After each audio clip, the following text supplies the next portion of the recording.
Сынақтайық, бауырымызға бауырмашыл болайық. Егер үйдің үлкені болсақ, кішілерімізге тірек болайық. Егер үйдің кішісі болсақ, ағаларымызды, әкпелерімізді сыйлайтын, солардың ең керемет бауыры болайық. Қоғамда жақсылыққа себепші азамат болайық. Жүрген жерінде жетім жесірге достарымды ұйымдастырып, жұма сайын мешітке барып тұратын, жақсылық істейтін, садақа беретін, жетім жесірге көмектесетін, достарына адал азамат болайық. Оқуда озат болайық, білімді болайық. Алла тағала адам баласының бойына көптеген қабілеттер беріп қойған. Біз білмейтін, біз білетін, білмейтін. Біз жалқаумыз, жалқаулықты жеңейік. Осы берілген 4 жылды жақсылыққа пайдаланайық. 4 жылдың ішінде көптеген нәрсені өзгертуге болады.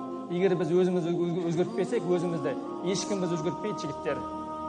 Кім білім алады, кім спортпен айналысады, сол озады. Ал баяғы жүргендер